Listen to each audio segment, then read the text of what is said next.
আরে মেকআপ আবার কোনো আর্ট হলো নাকি? ওই তো ময়দা মাখানো, ব্রাশ দিয়ে কিছু কালার মেরে যায় আর এক গাদা টাকা নিয়ে যায়।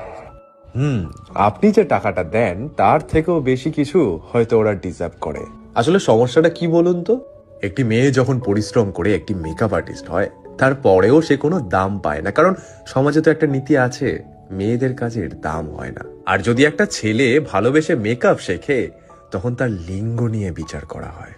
ঈশ্বরের দেওয়া রূপকে যখন এই সমাজ দেখে একটু নাক সিটকায় তখনই আসে এই মেকআপ আর্টিস্টরা। তারপরে তার কয়েক ঘন্টার পরিশ্রম, বেশ কিছু কালার প্যালেটের কম্বিনেশনে সৃষ্টি হয় আপনার আমার পছন্দের সেই মুখশ্রী। কিন্তু জানেন তো, ওরা মানুষের স্পেশাল ডে গুলোকে আরো স্পেশাল করে গেল, কিন্তু আজ অব্দি এ সমাজ ওদের শুধুমাত্র তুচ্ছই ভেবে গেল।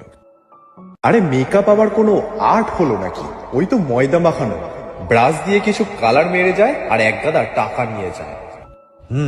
আপনি যে টাকাটা দেন তার থেকেও বেশি কিছু হয়তো ওরা ডিজার্ভ করে। আসলে সমস্যাটা কি বলুন তো, একটি মেয়ে যখন পরিশ্রম করে একটি মেকআপ আর্টিস্ট হয় তারপরেও সে কোনো দাম পায় না, কারণ সমাজে তো একটা নীতি আছে, মেয়ে